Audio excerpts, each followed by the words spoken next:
மாதத்தில் தேவன் நமக்கு ரொம்ப அழகாய் ஒரு வாக்குத்தத்தம் கொடுத்தார். எரேமியா 31:25 நான் விடாய்த்த ஆத்துமாவை சம்பூர்ணம் அடைய பண்ணி தொய்ந்த எல்லா ஆத்துமாவையும் நிரப்புவேன். ஆண்டவர் எரேமியா 31:25 ஒரு அழகான வாக்குத்தத்தம் கொடுத்திருக்கிறார். அதாவது தேவன் நம்மளை இங்கிலீஷில் ரொம்ப அழகாய் ரெப்ளனிஷ் பண்ணுவார், அதாவது ரீஃபில் பண்ணுவார். அதான் நம்ம ரீஃபில், இப்போ எக்ஸாம்பிளுக்கு ஒரு தண்ணி கேன் ஊற்றுறோம், அது முடிஞ்சு போச்சுன்னா என்ன செய்கிறோம், திருப்பி புதுசாக ஒன்று வாங்கி வைக்கிறோம். ஆனால் தேவன் ரீஃபில் பண்ணுகிறது அது எப்படி இருக்கும் அப்படிங்கிறத தான் நம்ம இந்த நாளிலே பார்க்க போகிறோம். அதாவது எக்ஸாஸ்டான முடிந்து போன ஒரு விஷயத்தை திரும்பவுமாக புதுப்பித்து அதில் ஒரு புத்துயிரை கொடுத்து அதை பழுகி பெருகி செழிக்க பண்ணி அதை உயர்ந்திருக்க பண்ணுகிற தேவன் அவர். ஜான் பன்யன் எத்தனை பேருக்கு தெரியும்? ஜான் பன்யன் ரட்சண்ய யாத்ரீகம், பில்கிரம்ஸ் ப்ராக்ரஸ் எழுதினவர். அதாவது பைபிளுக்கு அடுத்து உலகத்திலே அதிகமான பிரதிகள், அதிகமான பாஷைகளில் போகிறதான ஒரு புத்தகத்தை எழுதினவர் அவர் இங்கிலாண்டில் பிறந்தார். படிக்காதவர், அவருக்கு சரியான படிப்பறிவு இல்லை, ஒரு ஏழ்மையான குடும்பத்தில் பிறந்தவர். டிங்கரிங் வேலை உங்களுக்கு தெரியும் நினைக்கிறேன். இந்த தகரம் எல்லாம் நிமிர்த்தி அந்த மாதிரி பண்ணுகிற அந்த வேலையை செய்து கொண்டிருந்தார்.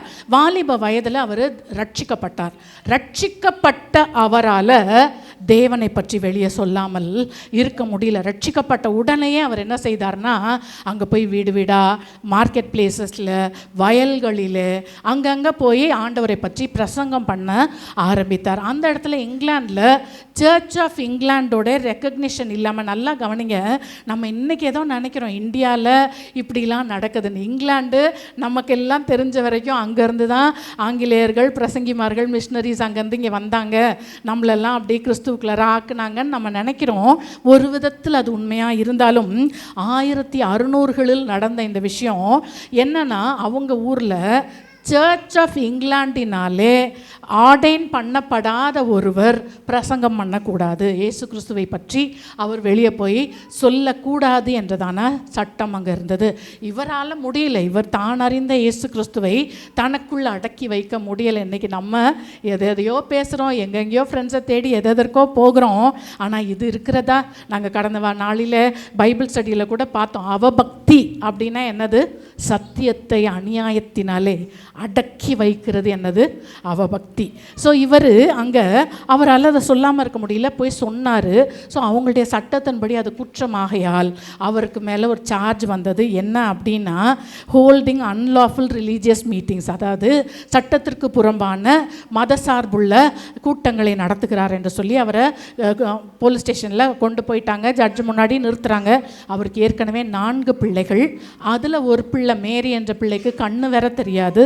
இதற்கிடையில் அவருடைய மனைவி மரித்து போனார்கள். 2வது மனைவியை, எலிசபெத் என்ற 2வது மனைவியை பிள்ளைகளை பார்த்து கொள்ளும்படிக்கு அவர் அப்பொழுது தான் திருமணம் செய்திருக்கிறார். இந்த நிலைமையில் அவர் உள்ளார ஜெயிலுக்குள்ளார போகிற மாதிரி அவங்களுடைய மனைவி அவ்வளோ தூரம் கோர்ட்டில் வாதாடுறாங்க.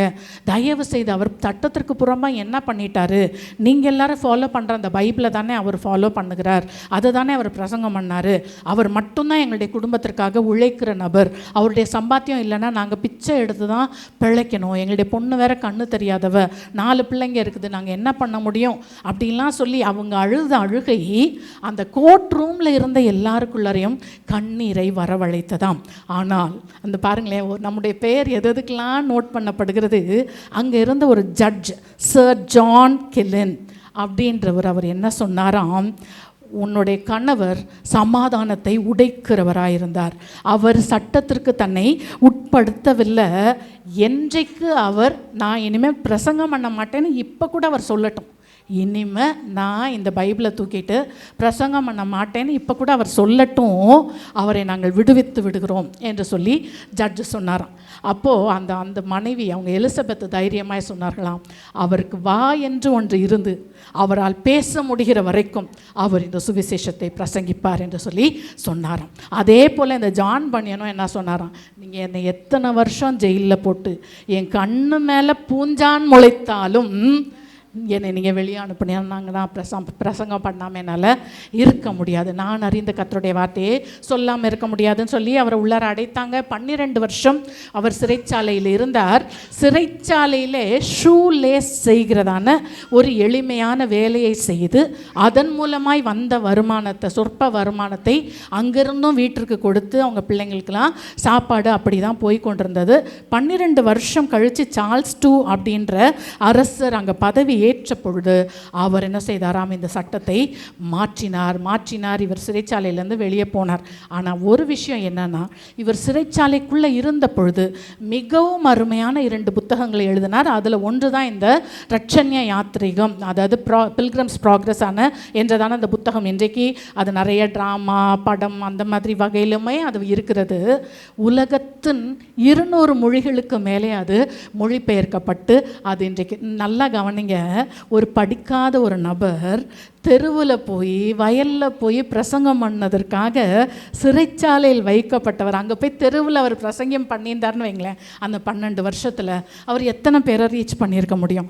ஆனால் சிறைச்சாலையிலிருந்து அவர் எழுதின புத்தகம், அவர் 1600 இருந்தார். நம்ம இன்றைக்கு 2025 இருக்கிறோம். இன்றைக்கு வரைக்கும் அது என்ன செய்கிறது, உலகம் எங்கும் போய் கர்த்தருடைய நாமத்தை அது பறைசாற்றி கொண்டிருக்கிறது. அதற்கு பிறகு அவர் வீட்டுக்கு போனார். அதுக்கு பிறகு குடும்பத்தோடு இன்னும் 18 வருஷம் அவர் இருந்தார். என்ன அதில் இன்னும் விசேஷம்னா, எந்த சர்ச் ஆஃப் இங்கிலாண்டுடைய சட்டத்தினால அவர் உள்ள அனுப்பப்பட்டாரோ அதே சர்ச் ஆஃப் இங்கிலாண்டு அவரை ஆர்டைன் பண்ணி அதே சர்ச் ஆஃப் இங்கிலாண்டில் அவர் பாஸ்டராக நியமிக்கப்பட்டார். ஹalleluya, ஹalleluya. ஸோ இந்த நாளிலே கர்த்தர் நமக்கு சொல்கிறார், எது எதில் விடாய்த்து போயிருக்கிறீங்க, எது எதில் தொய்ந்து போயிருக்கிறீங்க, எது எதில் இல்லைன்னு இருக்கிறீங்க, ஆண்டவர் சொல்கிறார் சம்பூரணம் அடைய பண்ணுவேன், நிரப்புவேன் என்று சொல்லி ஆண்டவர் சொல்லுகிறார்.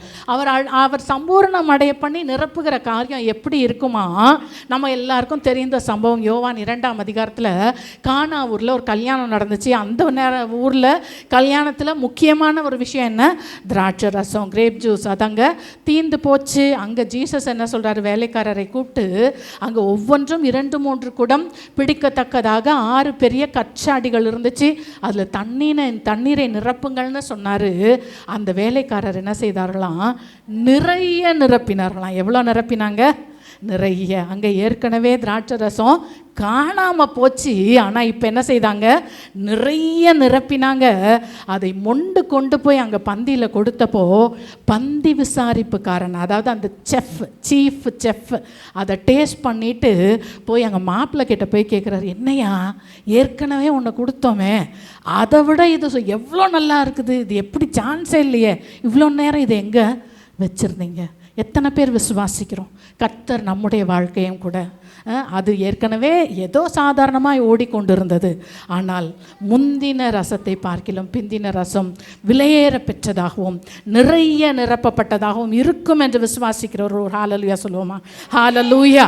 சரி, இந்த வசனம், அதாவது சம்பூர்ணம் அடைய பண்ணுவேன், நிரப்புவேன் சொன்ன வசனம் யாருக்கு எப்போ சொல்லப்பட்டது அப்படின்னு பார்த்தோன்னா, இஸ்ரவேலர்கள் பாவம் செய்து அவங்க பாபிலோன் தேசத்தில் அவங்க அடிமைகளாய் பிடிக்கப்பட்டு போய் இருக்கிறாங்க. அவங்க எதெல்லாம் இழந்தாங்க, தேவன் அதெல்லாம் எப்படி அவங்களுக்கு கொடுத்தாருன்னு சொல்லி நம்ம இந்த நாளில் ஒரு லிஸ்ட், அதாவது ஆண்டவர் இப்போ எக்ஸாம்பிளுக்கு, இப்போ நம்ம பிள்ளை இருக்கிறா, அவள் ஸ்கூலில் அன்னைக்கு பென்சில் பாக்ஸை தொலைச்சிட்டு வந்துட்டா. அப்போது அந்த ஒரு பென்சில் பாக்ஸு, அதில் ஒரு ஸ்கேலு, ஒரு எரேசர், ஒரு பென்சில், ஒரு பென்னு, இது எல்லாம் இருந்துச்சு. என்ன செய்கிறது? அவளை நேசிக்கிற பெற்றோர் நம்ம என்ன செய்வோம், ஸ்ட்ரிக்ட்னஸை காட்டணும்னு நினைப்போம்.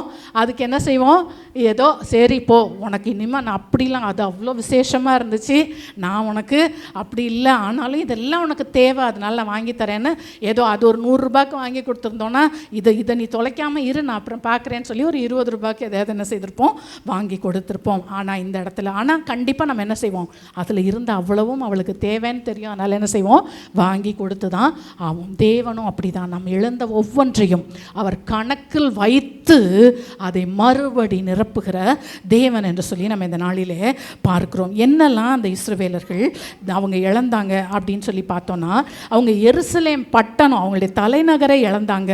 இஸ்ரவேல் தேசத்தை அவர்கள் இழந்தார்கள் என்று சொல்லி நம்ம பார்க்கிறோம். 2 ராஜாக்கள் 25ஆம் அதிகாரம் 8-10 பாபிலோன் ராஜாவுடைய ஊழியக்காரனான நெபுசரதான், அவர் காவல் சேனாதிபதியாக இருக்கிறார். அவர் எருசலேமுக்கு அவர் என்ன செய்கிறாராம், கர்த்தருடைய ஆலயத்தையும் ராஜாவின் அரண்மனை, எருசலேமின் சகல கட்டிடங்கள், பெரிய வீடுகள் எல்லாவற்றையும் அக்கினியினால் என்ன செஞ்சாராம், சுட்டெரித்து விட்டார். அவங்க என்ன செஞ்சாங்க, எல்லாரும் இருந்த எல்லா அலங்கங்களையும் இடித்து விட்டார் என்று சொல்லி நம்ம பார்க்கிறோம். அதே புலம்பல் 2ஆம் அதிகாரம் 1-9 வரைக்கும் இஸ்ரவேலின் மகிமை வானம் போல இருந்த மகிமை தரை போல என்ன செய்து முற்றிலும் தரையாக்கி போடப்பட்டது. அதாவது ஒரு தேசம்னே ஒன்று இல்லாமல், அதோடைய தலைநகர்னே ஒன்று இல்லாமல் அது காணாமல் போனதாக, அவ்வளோ வானம் பரியந்தம் உயர்ந்திருந்த அந்த எருசலேம் இன்றைக்கு தரை மட்டும் தாழ்ந்து போய் அது ஒன்றும் இல்லாமல் போனது. ஸோ தேசத்தையும் அவங்களுடைய தலைநகரையும் இழந்தார்கள். 2வது அவங்க இழந்தது, அவங்க தேவாலயத்தை இழந்தார்கள். இப்போ நம்ம வாசித்த வசனத்துலேயும் அது இருந்துச்சு, 2 ராஜாக்கள் 25:9 இருந்துச்சு. 2 நாளாகமும் 36:18-19 இருக்கிறது. ஆலயத்தை என்ன செஞ்சாங்களா, சுட்டெரித்தார்கள். தேவனுடைய ஆலயத்தை சுட்டெரித்து அந்த ஆலயத்தில் எதையுமே என்ன செய்யலையா, வைக்கலை. வெண்கலம், அதாவது அதில் இருந்த ஆதாரம், வெண்கல கடல் தொட்டி, அது எல்லாத்தையும் உடைச்சி போட்டாங்க. அதில் இருந்த அதாவது அங்கே இருந்த வெண்கலத்தினால செய்யப்பட்டதெல்லாம் உடைச்சிட்டு வெண்கலத்தை என்ன செஞ்சாங்களாம், அங்கே பாபிலோனுக்கு எடுத்துகிட்டு போயிட்டாங்க. செப்பு சட்டி, சாம்பல் பாத்திரம், ஏன்னா அங்கே சர்ச்சில் அந்த ஆலயத்தில் ஒன்றுமே அப்படி பார்த்து செய்யப்பட்ட ஒரு ஆலயம். கத்தி, வேதம் சொல்கிற அங்கே இருந்த கத்திகளை கூட என்ன செஞ்சாங்களாம், எடுத்துகிட்டு போனாங்க. தூப கலசம், ஆராதனைக்கு அடுத்த எல்லா வெண்கல பனிமூட்டு எல்லாத்தையும் எடுத்துட்டு அந்த காவல் சேனாதிபதி நம்ம ஊருக்கார மாதிரியே இருந்திருக்கான் பாருங்களேன். எனக்கு படிக்கும்போது அப்படி தான் இருந்துச்சு. அதில் அங்கே ஊருக்கு அங்கே பாபிலோனுக்கு எடுத்துகிட்டு போனது என்ன, இந்த மாதிரி செம்பு செப்பு இதெல்லாம் வெண்கலம் எல்லாம். ஆனால் அதில் இருந்த சுத்தமான பொன்னையும் வெள்ளியும் தான் எடுத்துக்கொண்டான் பாருங்களேன். அந்த காவல் சேனாதிபதியாகிய நெபுசரதான் அவன் என்ன செய்தானா, தான் எடுத்துக்கொண்டு போய்விட்டான் என்று சொல்லி பார்க்கிறோம். ஸோ தேவ ஆலயம் சுட்டரிக்கப்பட்டது. ஆலயத்திலிருந்து எதுவுமே, எந்த பனிமுட்டுமே அங்கே இல்லாமல் எல்லாம் கொண்டு போகப்பட்டது. ஸோ 2வது அவங்க இழந்தது கர்த்தருடைய ஆலயத்தை. 3வது அவர்கள் எழுந்தது என்னதுன்னா, தங்களுடைய குடும்பத்தையும் தங்களுடைய சமுதாயத்தையும் அவர்கள் இழந்தார்கள் என்று சொல்லி நம்ம பார்க்கிறோம். நிறைய பேரை கொன்னாங்க, நிறைய பேரை அவங்க சிறைப்பிடித்து கொண்டு போனாங்கன்னு சொல்லி பார்க்கிறோம். புலம்பல் 5ஆம் அதிகாரம் 11-15 வரைக்கும் பெண்களை பிடித்து அசிங்கம் பண்ணினாங்க, அவமானப்படுத்தினார்கள். பிரபுக்களை கைகளை கட்டி, அங்கே இருந்த பிரபுக்கள் ஆண்டு கொண்டிருந்தவர்களை கைகளை கட்டி கொண்டு போனாங்க. வாலிபர்களை ஏந்திரம் அரைக்கும்படிக்கு, நம்ம பாஷையில் சொல்லணுன்னா மாவாட்டுறக்கு, அது மாதிரி கேவலமான வேலையை செய்யும்படிக்கு அங்கே கொண்டு போனாங்க. முதியோரை அவங்க மதிக்கலை. முதியோர் வீட்டு வாசலில் உட்காருகிறதெல்லாம் இல்லாமல் போனது என்று சொல்லி நம்ம பார்க்கிறோம். 2 ராஜாக்கள் 25:11-12 பார்க்கிறோம். அங்கே இருந்த மீதியான ஜனங்கள் எல்லாரையும் என்ன செஞ்சாங்களாம், அவங்க சிறைகளாக கொண்டு போனாங்க. இருந்த கொஞ்ச நஞ்சம் ஏழைகளை மட்டும் அங்கே இருந்த தோட்டம் துறவெல்லாம் பார்த்துக்கோங்க. அதாவது ஒன்றுக்கும் ஆகாதவர்களை ஏதோ அங்கே இருக்கிறத பார்த்துக்கிட்டு பிழைச்சிக்கங்கன்னு சொல்லி என்ன செஞ்சாங்க, பிடித்துட்டு போனாங்க. ஸோ குடும்பம், சமுதாயம் என்பது இல்லாமல் போய்விட்டது, எல்லாம் சிதைந்து போனது என்று சொல்லி நம்ம பார்க்கிறோம்.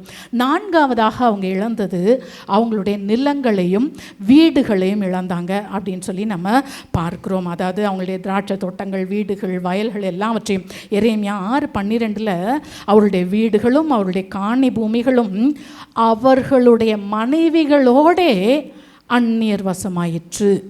அதை வீட்டில் இருந்தவங்களோட கூட அது யாரோ எடுத்துட்டாங்க. அது எதுவுமே இல்லாமல் எல்லாம் என்ன செஞ்சிச்சு, அப்படி இல்லாமல் போய்விட்டது அப்படின்னு சொல்லி அங்கே பார்க்குறோம். ஸோ அவங்களுடைய எக்கனாமிக் ஸ்டெபிலிட்டி, பொருளாதாரம்லாம் சுத்தமாக ஒன்றுமே இல்லாமல் போய்விட்டது. 5வதாக அவங்க அதாவது இஸ்ரவேல் அப்படின்னாலே ஆண்டவர் என்ன சொல்கிறார், பூமியில் உள்ள வம்சம்லாம் உனக்குள்ளே தான் ஆசீர்வதிக்கப்படும், இஸ்ரவேலுக்குள்ளே தான் ஆசீர்வதிக்கப்படும்னு ஆபிரகாம், ஈசாக்கு, யாக்கோபுக்கு வாக்குத்தத்தம் கொடுத்த தேவன் இஸ்ரவேல் அப்படின்ற ஒரு ஐடென்டிட்டியே, அது ஒரு அடையாளம், அதுக்கு ஒரு அறிகுறியே இல்லாமல் அது ஆயிற்று. சங்கீதம் 137:1-4 அவங்க எல்லாரும் பாபிலோனில், அங்கே பாபிலோன் நதியின் அருகிலே உட்கார்ந்து அவங்க என்ன செய்கிறாங்களா, ஆறுகள் அங்கே உட்கார்ந்து சியோனை நினைத்து என்ன செய்கிறாங்களாம், அழறாங்க. சியோனை நினைத்து அழுது என்ன சொல்கிறாங்க, கர்த்தரின் பாட்டை நாங்கள் அந்நிய தேசத்தில் பாடுவது எப்படி. இப்போவும் ஆண்டவர் தான் எங்களுடைய தேவன், ஆனால் எங்களுக்கு தேசம்னு ஒன்று இல்லையே, நாங்கள் சொல்கிறதுக்கு தேவன் எங்களுக்கு கொடுத்த தேசம்னு ஒன்று இல்லையே. நாங்கள் எங்கேயோ வந்து இப்படி யோசிச்சு பாருங்களேன், யாரோ வந்து தேவனற்ற யாரோ வந்து அடிமைகளாக பிடித்து கொண்டு போய் அங்கே போய் உட்காந்துட்டு நம்ம தேவனேன்னு சொல்ல முடியுமா? எவ்வளோ வெட்கம், எவ்வளோ காரியம். அப்படி அந்த ஐடென்டிட்டி கூட, அதாவது இன்னாருன்னு சொல்லுகிற ஒரு அந்த அறிமுகப்படுத்துகிறதற்கு கூட ஒன்றும் இல்லாமல் அவங்களுடைய ஐடென்டிட்டியும் அவங்க இழந்ததை பார்க்குறோம். கடைசியாக 6வதாக அவங்க தங்களுடைய ஃபீலிங்ஸு, தங்களுடைய ஆவிக்குரிய வாழ்க்கையும் போச்சு, அவங்களுடைய இமோஷ்னல் ஹெல்த்தும், அவங்களுடைய உணர்வு பூர்வமான மனநலமும் அங்கே பாதிக்கப்பட்டது அப்படின்னு சொல்லி பார்க்குறோம். எரேமியா 31:19 25 பார்க்குறோம். விழாவிலே அடித்து கொண்டிருக்கிறேன், வெட்கி நாணி கொண்டிருக்கிறேன், என் இள வயது நிந்தையை சுமந்து வருகிறேன். இன்றைக்கி எத்தனை பேர் அப்படி இருக்கிறோம்? எனக்கு வெளியே தலை காட்ட முடியலையே, அசிங்கமாக இருக்குது, என்னை பார்க்குறவங்க ஓடி போகிறாங்க, நிந்திக்கிறாங்க, இப்படிலாம் எத்தனை பேர் நம்ம யோசிக்கிறோம் அருமையானவர்களே. ஸோ அதான் உள்ள அந்த மனநலம் பாதிக்கிற அளவுக்கு, அதை விட இன்னும் அவங்களுடைய ஆவிக்குரிய வாழ்க்கையுமே போச்சு.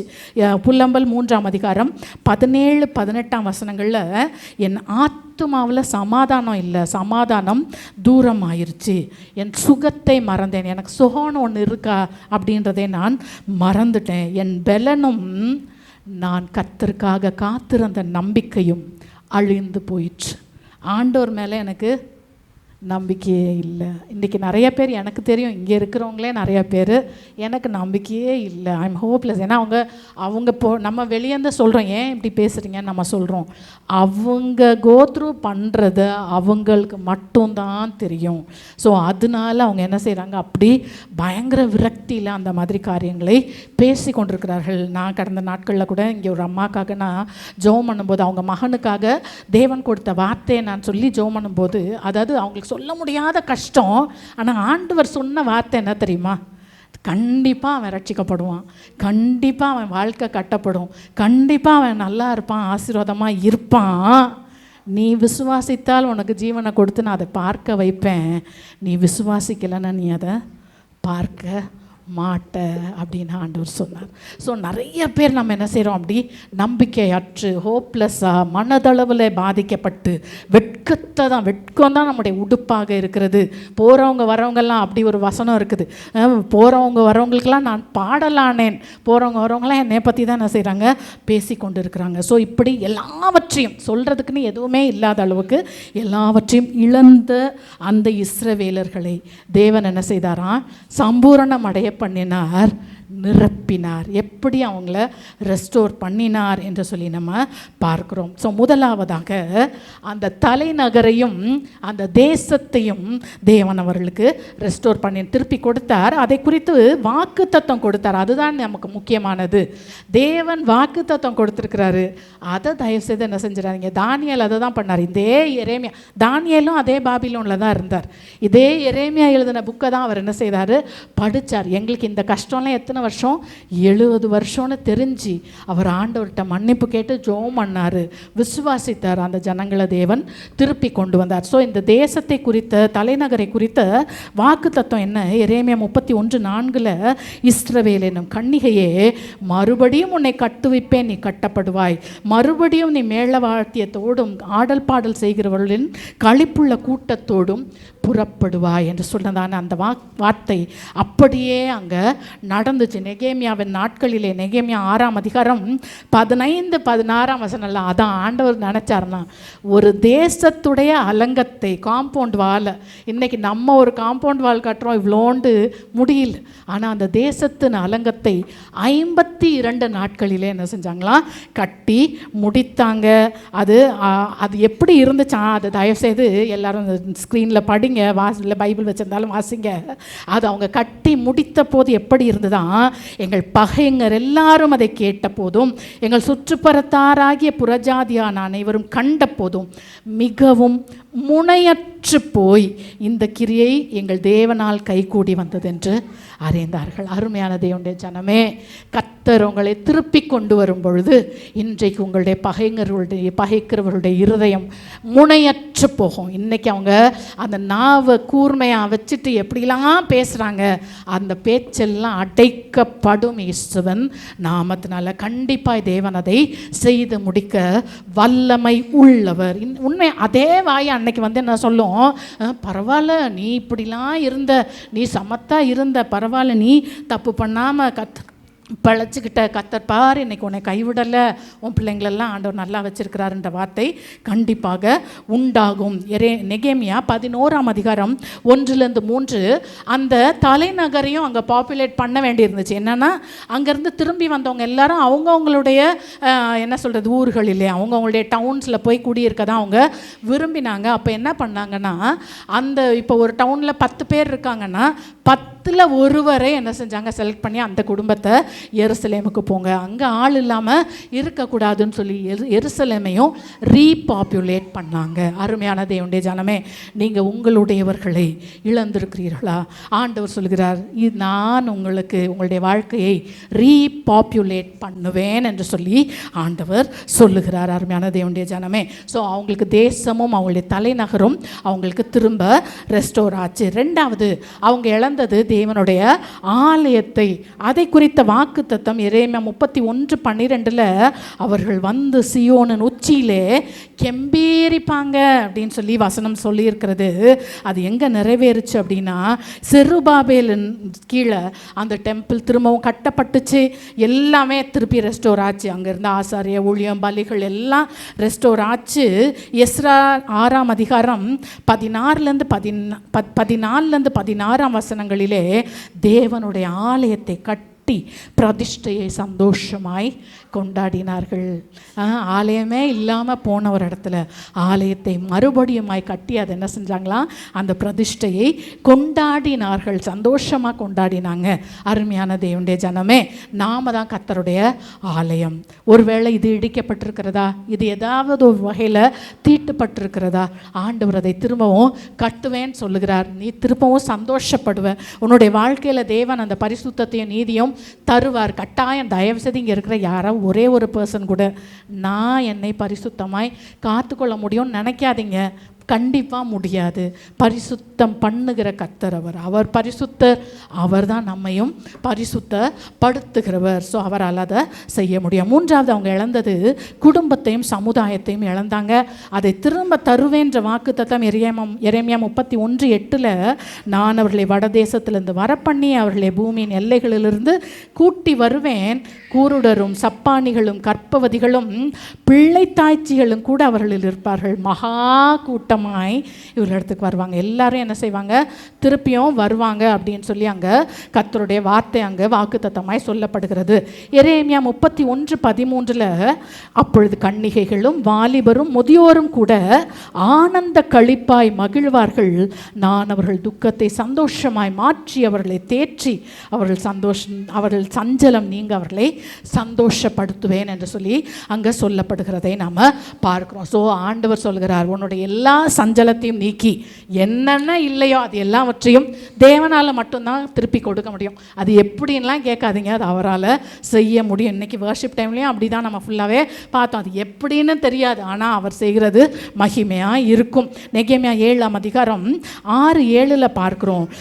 அந்த பாபிலோன் ராஜாவாகிய நேபுகாத்நேச்சார் சிறைப்பிடித்து போனவர்களும் சிறையிருப்பிலிருந்து வந்து எருசலேமுக்கும் யூதாவுக்கும் திரும்பி வந்து அவங்கவுங்க என்ன செஞ்சாங்க, தங்கள் பட்டணங்களில் குடும்பமாய் அவங்க குடியேறினாங்க. நெகேமியா 12:43 நிறைய பலிகளை செலுத்தி எல்லாரும் என்ன செஞ்சாங்களாம், சந்தோஷமாக இருந்தாங்க. ஸ்திரீகளும் பிள்ளைகளும் கூட என்ன செஞ்சாங்களாம், களி கூர்ந்தாங்க. இதெல்லாம் எப்படி நடந்துச்சு நமக்கு தெரியல, இல்லை எதுவுமே இல்லை, ஒன்றுமே இல்லை, சான்ஸே இல்லை. பெண்களே இல்லை அந்த நேரத்தில், அப்படி தான் சொல்லணும். பெண்களே இல்லை, அப்படி தான் எல்லாம் அந்நியர் வசமாச்சு. ஆனால் இப்போ எப்படி 70 வருஷத்தில் ஆண்டவர் என்ன செஞ்சார், என்ன பண்ணார், எதுவும் தெரியாது. ஸ்திரீகளும் பிள்ளைகளும் வந்து அந்த நகரத்தை, அது திரும்பவும் குடும்பம் கட்டப்பட்டது, அங்கே சமுதாயம் அங்கே கட்டப்பட்டது என்று சொல்லி நம்ம பார்க்குறோம். அடுத்தது 4ஆவதாக அவங்களுடைய நிலங்களும் அவங்களுடைய பொருளாதாரமும் ரெஸ்டோர் ஆச்சு. அதை குறித்ததான வாக்குத்தத்தம் எரேமியா 31:12 அவர்கள் வந்து சியோனின் உச்சியிலே கெம்பிரித்து கர்த்தர் அருளும் கோதுமை, திராட்சரசம், எண்ணெய், ஆட்டுக்குட்டிகள், கன்றுக்குட்டிகள் இதெல்லாம் நன்மைகளுக்காக வருவாங்க.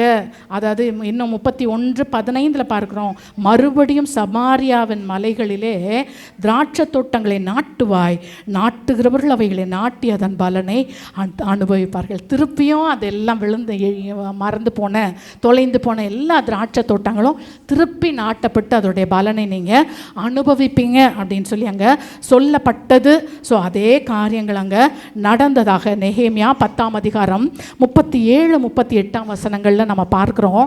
அது வந்து டைரக்டாக இல்லாட்டாலும் அந்த இடத்துல அவர்கள் எல்லாரும் தங்களுடைய முதற் பலன்களையும் தசம பாகங்களையும், விளைச்சல் இல்லாமல் அதை கொண்டு வர முடியாதுல்ல, ஸோ முதற் பலன்களையும் தசம பாகங்களையும் சந்தோஷமாய் தேவனுடைய ஆலயத்திற்கு சுமந்து வந்தாங்களாம். வண்டியெல்லாம் கட்டி சுமந்து கொண்டு வந்தாங்கன்னு சொல்லி நம்ம பார்க்குறோம். அதே நெகேமியா 13:15 அதை குறித்து நம்ம ஆலைகள் மிதிப்பட்டதையும் தானியங்களை பொதிகளாய் கழுதைகளின் மேலே கொண்டு போனதையும் நம்ம பார்க்குறோம். ஸோ பொருளாதாரமும் அவங்க நிலங்கள் எல்லாம் அங்கே கிடைத்தது. இது எப்படி தயவு செய்து நான் திருப்பியும் சொல்கிறேன், சந்தேகப்படாதீங்க. கர்த்தருடைய வார்த்தை வந்ததுன்னா கண்டிப்பாக அவர் நமக்கு செய்து முடிப்பார். 5ஆவதாக அவங்களுடைய அந்த ஐடென்டிட்டி, அவங்க தொலைத்த அந்த அடையாளமும் அவங்களுடைய உடன்படிக்கையும் அங்கே திரும்பி வந்தது. எரேமியா 31:34 வரைக்கும் ஆண்டவர் கொடுத்த வாக்கு தத்தம் அது.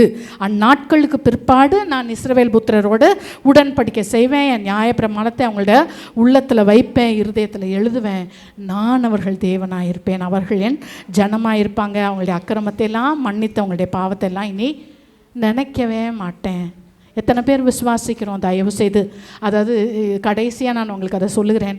கண்டிப்பாக இன்றைக்கு அவரிடத்துல நாம் அவர்களுக்கு அவர் இன்றைக்கி எடுத்த வசனம் வர்ஷிப் டைம்லேயும் நாம் அவருக்கு பயப்படும்படி அவரிடத்துல என்ன இருக்குதான், திரளான மன்னிப்புகள் இருக்கிறது என்று சொல்லி நம்ம பார்க்குறோம். ஸோ அவர் மன்னித்து கொண்டே தான் இருக்கிறார். அவர் சொல்கிறாரு, ஆனால் யாருக்கு மன்னிப்பார்? 1 யோவான் 1:7-9 நாம் நம்முடைய பாவங்களை என்ன செய்தா, என்ன ஆச்சு சர்ச்சு விழிச்சுதான் இருக்கீங்களா?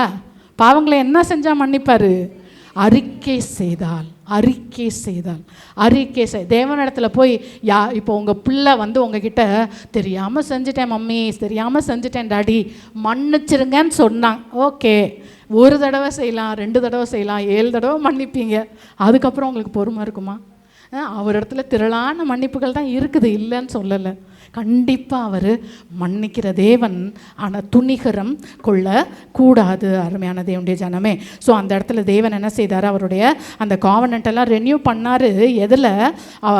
எபிரேயர் 8:8-12 அது எல்லாம் இப்போ பாபிலோன்லேருந்து திருப்பி வந்த பிறகு கிறிஸ்துவன் மூலமாய் அதெல்லாம் என்ன செய்கிறது?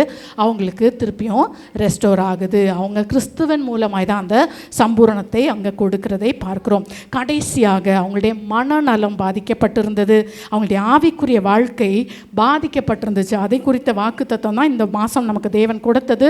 எரேமியா 31:25 நான் விடாய்த்த ஆத்துமாவை சம்பூரணம் அடைய பண்ணி தோய்ந்த எல்லா ஆத்துமாவையும் நிரப்புவேன். ஸோ நம்முடைய ஸ்பிரிச்சுவல் லைஃப்பையும் எமோஷ்னல் ஹெல்த்தையும் அவர் திரும்பவும் என்ன பண்ணுவாராம்? சீர்படுத்துவார். யோவேல் 2:23-29 வரைக்கும் ஆண்டவர் சொல்கிறார், உங்களுக்கு முன்மாறி பின்வாரி எல்லாம் ஏற்கனவே தருவேன், நீங்கள் சம்பூர்ணமாய் சாப்பிட்டு திருப்தி அடைஞ்சு உங்களை அதிசயமாக நடத்தி வந்த கர்த்தர் என்ன செய்வீங்க? எல்லாம் நீங்கள் சந்தோஷமாக இருப்பீங்க.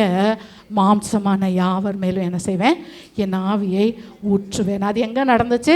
பெந்தைகோஸ்தே நாளில் அது நடந்தது. எங்கே? அப்புறம் அவங்களுடைய எக்கானமி, அவங்களுடைய பொருளாதாரம் திருப்பி மீட்கப்பட்டதற்கு அடையாளமாக ஜீசஸ் பிறக்கும்போது இஸ்ரவேலின் பொருளாதாரம் எப்படி இருந்துச்சு? மேய்ப்பர்கள் தங்களுடைய மந்தையை காத்து கொண்டிருந்தாங்க. அங்கே ட்ரேடெல்லாம் நடந்து கொண்டு தான் இருந்தது. மீனவர்கள் என்ன செய்தாங்க? போயிட்டு இருந்தாங்க. டேக்ஸ் எல்லாம் செலுத்தினாங்க. டேக்ஸ் சம்பாத்தியம் இல்லாமல் நம்ம வரி கட்ட முடியாது. ஸோ எல்லாவற்றையும் தேவன் என்ன செய்தாராங்க? திருப்பி ரெஸ்டோர் பண்ணினதாக பார்க்கிறோம். ஸோ தேவன், நான் ஏற்கனவே சொன்னது போல, நாம் இழந்த ஒவ்வொன்றையும் கணக்கு வைத்து திருப்பி கொடுக்கிற தேவன். அதாவது அதுலேயும் அது எப்படி கொடுப்பாரா? முந்தின எல்லாவற்றையும் பார்க்கலாம், முந்தின எல்லா சீரை பார்க்கலாம் நமக்கு நற்சீர் கொடுக்கிற தேவன் அவர் என்று சொல்லி நம்ம பார்க்கிறோம். இதற்கு சம்பந்தமாக ஒரு 3 வசனங்களை மட்டும் வாசித்து நம்ம 3-4 வசனங்கள் வரைக்கும் வாசிட்டு முடிக்க போகிறோம். யோவேல் 2:25-26 ஆண்டவர் சொல்கிறாரு, நான் உங்களிடத்தில் அனுப்பின பெரிய சேனையாகிய வெட்டுக்கிளி, பச்சை கிளி, முசுக்கட்டை பூச்சி, பச்சை புழு, இந்த பட்சித்த வருஷங்களின் விளைவெல்லாம் நான் திருப்பி தருவேன். நான் உங்களுக்கு என்ன செய்வேன்? நீங்கள் சம்பூர்ணமாக சாப்பிடுவீங்க, திருப்தியாக இருப்பீங்க, உங்களை அதிசயமாக நடத்தி வந்த தேவனை நீங்கள் துதிப்பீங்க. எல்லாம் ஆண்டவர் சொல்கிறார். மாம்சமான யாவர் மேலும் ஆவியை ஊற்றுவேன்லாம் சொல்கிறார். இந்த இடத்துல நல்லா கவனிங்க. யார் அனுப்புனாவான்? இந்த பட்சிக்கிற சேனைகளை அனுப்பினது யார்? இஸ்ரவேலர்கள் எல்லாத்தையும் இழந்தாங்களா? நிலத்தை இழந்தாங்க, குடும்பத்தை இழந்தாங்க, எல்லாத்தையும் இழந்தாங்க. அதை அனுப்பினது யாராம்? யார்? தேவன். நான் உங்களிடத்தில் அனுப்பின இந்த காரியங்கள் எல்லாம் பட்சித்த வருஷங்களின் விளைவை நான் திரும்ப தருவேன். எப்படி தந்தாரோ அதே யோவேல் 2ஆம் அதிகாரத்தில், நீங்கள் உங்கள் வஸ்திரங்களை அல்ல, உங்களுடைய இருதயத்தை கிழித்து கர்த்தரிடத்தில் திரும்புங்கள் என்று சொல்லி எழுதுகிறார். நம்ம எல்லாருக்கும் தெரிந்த வசனம் யோபு 42:10. யோபு இழந்தது எல்லாத்தையும் என்ன செய்தாரா? 2 தனியாய் திருப்பி கொண்டாரா? யோபுக்கு இழப்பை ஏற்படுத்தினது யாரு? பிசாஸ். சரியா? அதனால் நம்ம இழந்தது எல்லாருடைய இழப்புக்கும் காரணம் நம்ம செஞ்ச தப்புன்னு தயவுசெய்து அப்படி யோசிக்காதீங்க. பிசாசின் மூலமாகவும் அங்கே இழப்புகள் நேரிடுகிறது. கர்த்தர் என்ன செய்தார்? அதை திருப்பி கொடுத்தார் என்று சொல்லி பார்க்கிறோம். எரேமியா 30:17 இந்த ஜனங்களை குறித்து தான் அங்கே சொல்லுகிறார். அவர்கள் உன்னை விசாரிப்பாரற்ற சீயோன் என்று சொல்லி உனக்கு தள்ளுண்டவள் என்று பேரிட்டபடியால் நான் உனக்கு ஆரோக்கியம் வர பண்ணி உன் காயங்களை ஆற்றுவேன். ஸோ இந்த இடத்துலையும் இவங்களுடைய பனிஷ்மெண்ட்டு கர்த்தரிடத்துலேருந்து தான் வந்துச்சு. ஆண்டவர் சொல்கிறார், நான் உன்னை ஆற்றுவேன், உன்னுடைய காயங்கள் எல்லாம் நான் ஆற்றுவேன் என்று சொல்லி தேவன் சொல்லுகிறார். அருமையான தேவனுடைய ஜனமே, இந்த இழப்பின் நாட்கள் நமக்கு என்னவா? பாடுகளின் நாட்கள். அது நமக்கு வேதனையின் நாட்கள். அந்த நாட்களில் ஒருவேளை இங்கே இருக்கிற நாம் யாராகிலும் இருப்போம் என்றால் நாம் செய்ய வேண்டியது 1 பேதுரு 4ஆம் அதிகாரம் 1-2 வசனங்கள். இப்படி இருக்க கிறிஸ்து நமக்காக மாம்சத்தில் பாடுபட்டபடியால் நீங்களும் அப்படிப்பட்ட சிந்தையை ஆயுதமாக தரித்துக் கொள்ளுங்கள். கிறிஸ்து நமக்காக பாடுபட்டார். அந்த பாடுபடுகிற சிந்தையை நீங்களும் என்ன செஞ்சுக்கோங்க? தரிச்சுக்கோங்க. ஏனெனில் மாம்சத்தில் பாடுபடுகிற இனி மாம்சத்தில் இருக்கும் காலம் வரைக்கும் மனுஷருடைய இச்சைகளின்படி பிழைக்காமல் தேவனுடைய சித்தத்தின்படியே பிழைக்கத்தக்கதாய் பாவங்களை விட்டு ஓய்ந்திருப்பான்.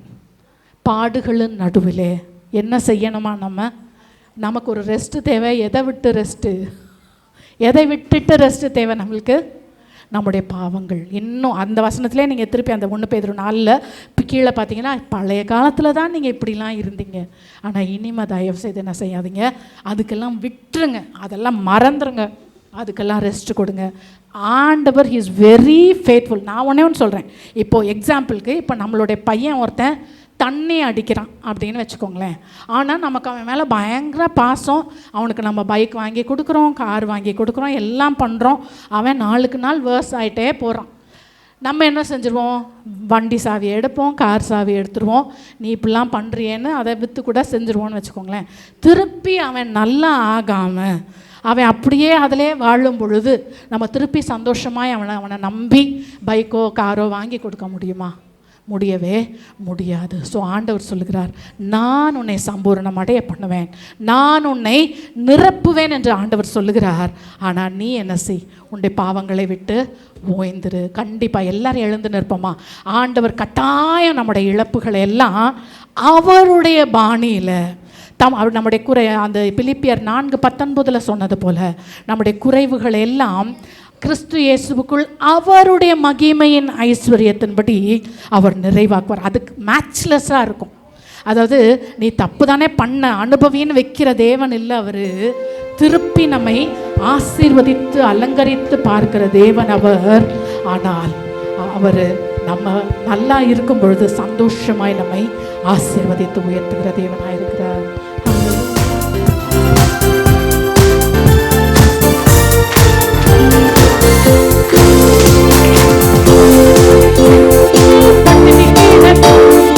ஆண்டவரை தேடுவோர்க்கு கூட இல்லையே, சிங்க கொட்டைகள் பட்டணி கிடக்கும்.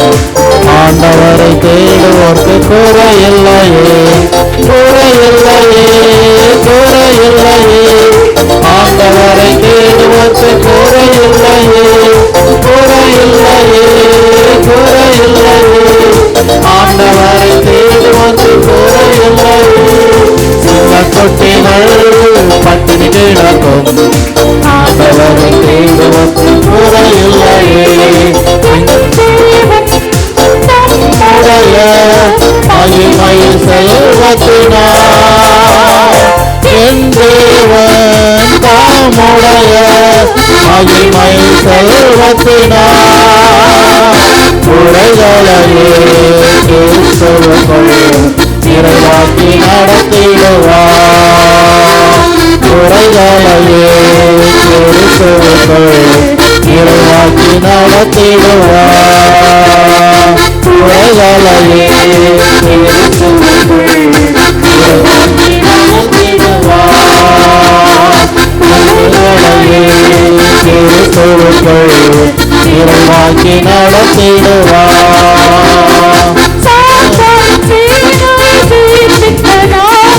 சாவத்தின் சாசை துரத்திடும் நாமம், சாத்தானின் சேனை ஜெயித்திட்ட நாமம். சாவத்தின் சாசை துரத்திடும் நாமம், இயேசுவை நாமம் இனிதான நாமம், இணையில்லா நாமம் இனித நாமம். இயேசுவை நாமம் இனிதான நாமம், இணையில்லா நாமம் இன்ப நாமம். என்றும் மாறிட நாமம், நம்பினோரை என்றும் கைவிட நாமம். நேற்றும் என்றும் என்றும் மாறிட நாமம், நம்பினோரை